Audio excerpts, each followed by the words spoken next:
Hello everyone, welcome to the channel. Today I'm going to be discussing the effect of mass practice for improving laser shooting results, both at an intermediate and an advanced level. So, what is mass practice? Mass practice refers to conditions in which individuals practice a task continuously without rest. So, why would I use this sort of method? Well, in theory, mass practice can be very helpful to improve consistency of performance and moving skills from the associative stage into the autonomous phase.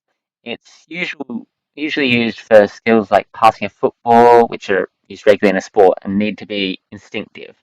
So in the case of pentathlon shooting, you want to be able to shoot the same shot under all conditions to get your 5 grains and go.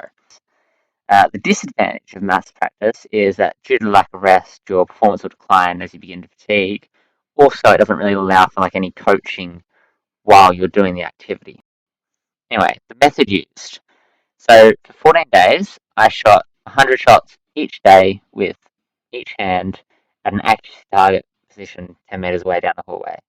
So with my left hand, I'd previously only shot a handful of times, so it should represent shooting at sort of an intermediate level.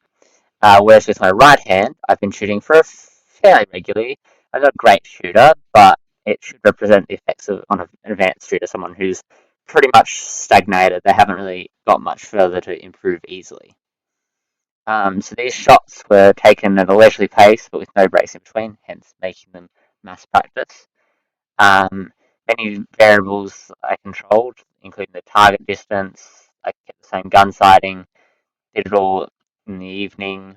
Light was kept the same, all that kind of stuff. Everything was pretty much controlled. There are a couple of things that weren't controlled though. So that would be the level of background noise. So there's phone calls, radio, TV, pretty much all the time. So I mean, it's consistent that there was something, but it sort of varied in the volume and the where they were coming from. The other effect would have been confounding variable would have been my fatigue. So I still train in pentathlon. I'm running a lot even though I've been sick. So my fatigue would vary between the nights and depending on what training I'd done throughout the day, which will make the results vary accordingly. So first of all, let's look at the data for left-handed shooting. Left-handed is, as I said, replicating sort of an intermediate level. You know what you're doing, but you haven't really got that experience. You haven't really built up that schema in your mind to really have that muscle memory and to just go. So, as you can see, it varied kind of wildly, but it was somewhere sort of between 40% here, and sometimes it was dropping as low as about 23% down here. So it varied quite a bit. As you can see, 43% first day and then 40% second day. So yeah.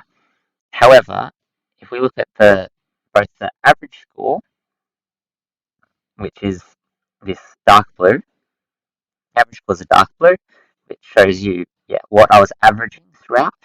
So this would be a 4.5, any particularly strong correlation, but you can see that from day 2 to day 11 and then day 13 is sort of a decent improvement. And overall, you begin to see sort of a 10% improvement in your scores, which is actually pretty substantial. A 5 to 10% improvement from nothing. If we just treat day 1 as a bit of an outlier when I was really more focused and stuff, you've gone from an average score of 45 and a hit percentage of 20%.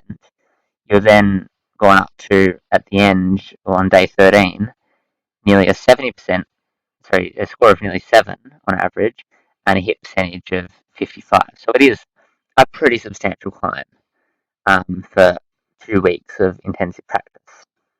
In terms of the time, the average time per shot didn't really improve. I was always around the 5-second mark, so it wasn't great, but it wasn't terrible. So it was quite nice. I was sort of closer to 10 seconds early on as I was getting the hang of it, but sort of 5 seconds, and that's probably a bit slow, but it's decent for a shot. And then there's the orange line, which you can see is a bit more wild, but that's the average time per green. So you've got the first one was a moderate amount of time, about 20 seconds per green. Day 2 it was an absolute shocker. But then we sort of go up and down a fair bit more than the actual time graph. You can see that overall we've gone down a bit. So we're probably taking about 12 seconds per shot. Or, yeah, somewhere in that sort of range, as opposed to like 20 seconds a shot early on, which is a substantial improvement. So again, both your time per green, so if you're in pentathlon, getting off nice and quick, with by this end of 2 weeks, I had gone from like that would be close to getting me my 5 greens in my 50 seconds. Now let's have a look at my right-handed shooting. So the right-handed shooting is more like an intermediate to advanced level. It's not excellent, but it's sort of where I've hit that plateau of basic. I've understood how it works, and I'm successfully applying it most of the time. Although my scores really did not reflect this in this, and honestly don't really reflect it that much overall. So if we look at the data, we start with our hit percentage. So this is one sort of like useful, for pentathlon, we do the time trials. You want to be hitting, upwards of 90% of the time. So you can see I started hitting around a bit below 70%, and it's sort of gone up and down, and sort of finished still around, it got up to about 80%, and then dropped down to about 70% over here, and then a bit below 70% to begin. Overall, there's a slight upward trend, but realistically, there's, in the data, not a significant improvement. And likewise with the average score, I kind of peaked in those first 3 days, again with the same with the hit percentage, of just below 90% or 9.8, sort of 8.9 score, or nearly 9 score there on day 3. But other than that, there's sort of no real improvement. It's sort of just even, just existing. So from a score-wise, this math practice hasn't really given much improvement. Likewise, with the time per shot, there was no real improvement in that. And again, I wasn't focusing on that. I was focusing on improving my shooting, so accuracy more than anything. So that, stayed the same, which is good. It sort of actually went up a little bit. So I guess I was taking my time a bit more. I was taking about 5 seconds. So, yeah. And again, the time per green pretty much just fluctuates with the accuracy. Like on the high accuracy days, obviously it goes down. On low accuracy days, it goes up. Now that we've had a look at the quantitative data, I'd like to discuss some of the qualitative data. So, in terms of the left-handed shooting, the beginner to intermediate sort of level, I felt that the biggest improvement was stability. When I began, I was shaking so much, like it was just a fluke to do in any way well.